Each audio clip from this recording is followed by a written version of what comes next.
Hey, Sam here. This video is going to teach you a bit about using plugins and VSTs for music making. So plugins. Plugins are essentially things that you add to your track to help to manipulate and edit your sound. Think of things like EQ, compression. There are a ton of different effects out there that do various things. And the best way for you to learn how to use them is to experiment. Just do random stuff and you'll find a new way of like making a sound work for you. VSTs is another term I'll be using. VST stands for virtual instruments. Virtual instruments are pretty much digital instruments that you are using in your DAW to either create with, do some sound design, and maybe make your own sounds. They have a lot of different uses.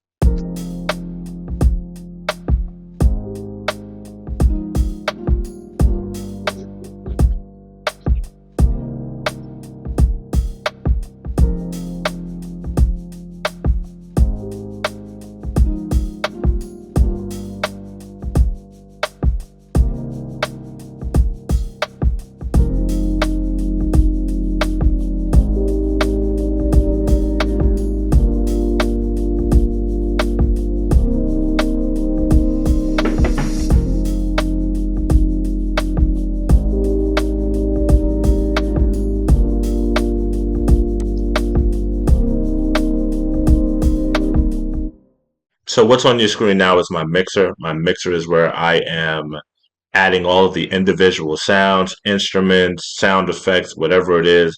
If it's audio, I'm adding it on the mixer so that I can control the sound even more. On the drum comp track, that is where I am putting a lot of effects like compression, in EQing as well, just so I can sculpt the sound of the drums I want. I didn't really do too much on this one, so you can kind of see my process right now. I use this plugin called Buster. It is a free plugin that you can download. There's third-party plugins and VSTs you can download so that you just don't have to use your stock plugins and VSTs all day. You can go online, find a lot of free developers out there that you can download their plugins to add that secret sauce to a lot of your tracks. And this one, Buster, I love using this because it glues my drums together, meaning I can use this to control the dynamics of my drums, not crush the sound, but like keep it at a very cohesive sound.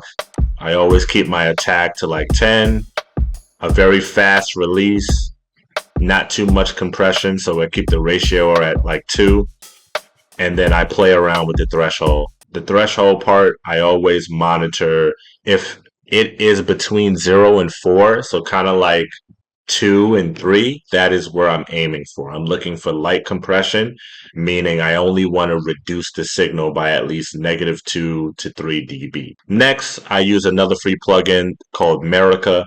Love this plugin. Even without like adjusting it, it automatically adds like this analog warmth to the sound that just makes my drum sound more professional. Very subtle what it did, but it just adds a little bit of warmth to the signal already without even adjusting the knobs. This is another free plugin I'm pulling up from Voxingo. It's called Span. I use this plugin to analyze the frequency spectrum of my drums like this.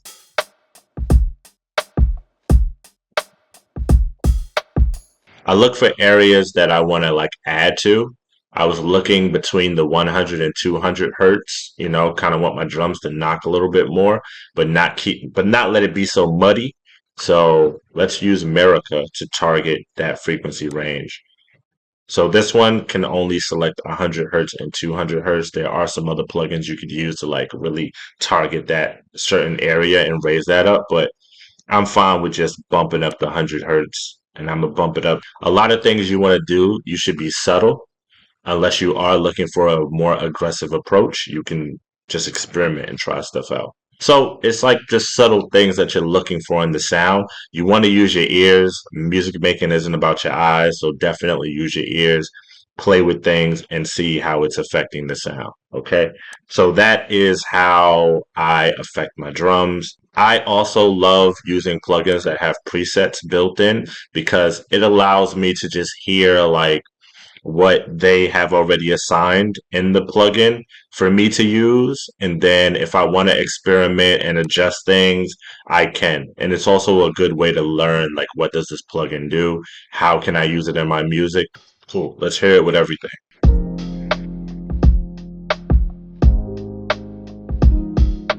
Production tip: layering sounds is a good thing. So try to experiment with different sounds and see how they sound layered together. It's all about mixing them to blend them in together, right? You don't want one louder than the other one. So you want to like, you're going to want to just level them the right way so that they blend into your mix. And you see that on the mixer. My addictive keys is turned down a bit and my tines is a little bit more raised up. Okay. So what I'm about to do, I told you I'm going to filter in the drums. I am using band 7, which was originally a high frequency band. It was all the way over here when we first had it.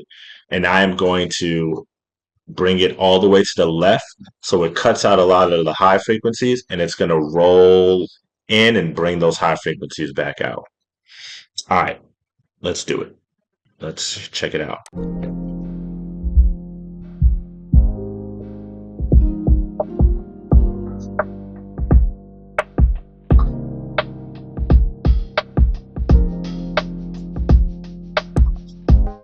Cool. So it initially did what I wanted to do. It cut out all of the high frequencies and it rolled in.